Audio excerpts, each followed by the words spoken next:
ये पवन नहीं आंधी है। అలాంటోడు మళ్ళీ తిరిగి వస్తున్నాడు అంటే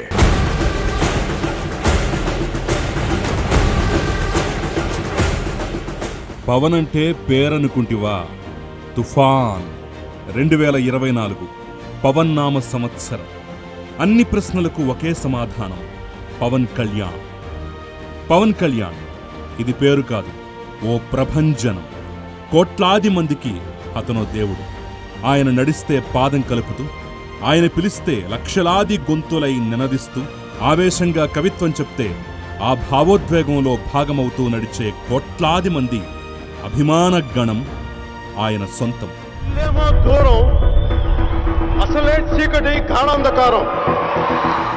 అది అభిమాన గణం కాదు, అశేష భక్త జనం.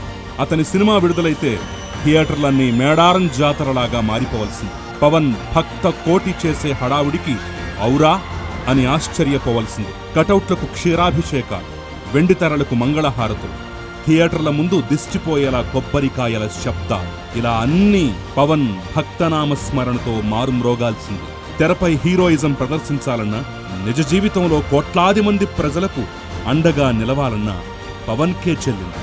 ఇదంతా నాణానికి ఒకవైపు.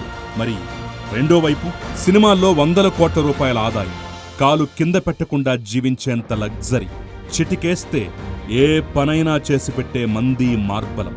ఇవన్నీ ఉన్నా పవన్ ఆ ఆడంబర జీవితాన్ని బతకలేకపోయాడు. తనకు అన్నీ ఇచ్చిన ప్రజలకు, అభిమాన గణానికి సేవ చేయాలన్న దృఢ సంకల్పంతో రాజకీయ రణరంగంలోకి దూకాడు. 100 కోట్ల రూపాయలను తృణప్రాయంగా వదిలేసి ప్రజాసేవే పరమావధిగా రాజకీయ రంగ ప్రవేశం చేశారు. అన్న మెగాస్టార్కి అండగా ప్రజారాజ్యమంటూ బరిలోకి దిగిన తొలిసారే పవన్కు నిరాశ ఎదురైంది. అయినా వెనుదరగలేదు. ప్రజల ఆశీస్సులే దీవెనలుగా, అభిమానుల అండే ప్రధాన ఆయుధంగా జనసేన పార్టీని ప్రకటించి ప్రజాసేవకు పూర్తిగా అంకితమయ్యారు. రాజకీయాలు వద్దంటూ ఎంతమంది హెచ్చరించినా, బంగారం లాంటి జీవితాన్ని వదులుకోవద్దంటూ హితవు పలికినా వెనకడుగు వేయలేదు.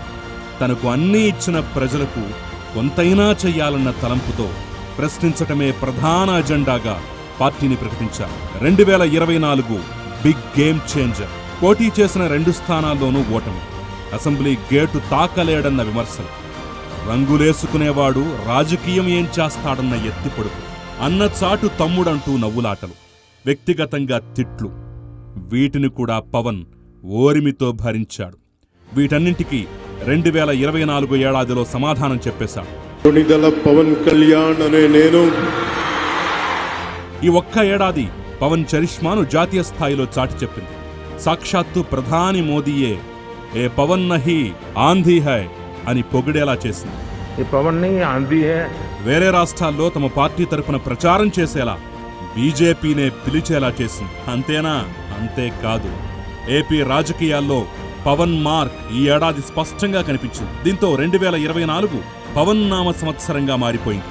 2024లో బిగ్ గేమ్ చేంజర్ ఎవరంటే పక్కాగా పవన్ అని అందరి నోటా వినిపిస్తోంది. జనసేన పార్టీ ఆవిర్భవించి 10 ఏళ్లు పూర్తయిన తర్వాత ఆంధ్రప్రదేశ్ రాజకీయాల్లో తన స్థానాన్ని సుస్థిరం చేసుకుంది. 2024 ఎన్నికల్లో పోటీ చేసి 21 అసెంబ్లీ, 2 ఎంపీ స్థానాల్లో ఆ పార్టీ గెలిచి 100% ఫలితాలను సాధించి రికార్డు క్రియేట్ చేసింది. ఇది జాతీయ స్థాయిలో మరే పార్టీకి సాధ్యం కాని రికార్డు. పార్టీ ఏర్పాటు చేసిన తర్వాత తొలిసారి పవన్ కళ్యాణ్ అసెంబ్లీలో అడుగుపెట్టారు. ఎన్డీఏ సమావేశంలో పవన్ కళ్యాణ్ను మోదీ తుఫానుతో పోల్చారు. మహారాష్ట్ర ఎన్నికల సమయంలో పవన్ కళ్యాణ్ను ప్రచారం చేయాలని కేంద్ర హోంశాఖ మంత్రి అమిత్ షా కోరారు. ఆయన ఆహ్వానం మేరకు మహారాష్ట్రలో తెలుగు ఓటర్లు ఎక్కువగా ఉండే నియోజకవర్గాల్లో పవన్ ప్రచారం చేశారు. ఇది ఎన్డీఏ కూటమికి కలిసొచ్చింది. పవన్ కళ్యాణ్ ప్రచారం చేసిన నియోజకవర్గాల్లో ఎన్డీఏ కూటమి అభ్యర్థులు విజయం సాధించారు. ఇది జాతీయ స్థాయిలో ఆ పార్టీకి గుర్తింపు తెచ్చింది. దీంతో సాక్షాత్తు అమిత్ షానే పవన్ ప్రజాదరణ ఉన్న నాయకుడంటూ ఆకాశానికెత్తేశారు. 2024 గూగుల్లో ఎక్కువగా సెర్చ్ చేసిన వ్యక్తుల జాబితాలో పవన్ కళ్యాణ్ టాప్ 5 జాబితాలో నిలిచారు. డిప్యూటీ సీఎంగా దూకుడుగా ముందుకు పెడుతూ జననేతగా ఆదరణ పొందుతున్నారు.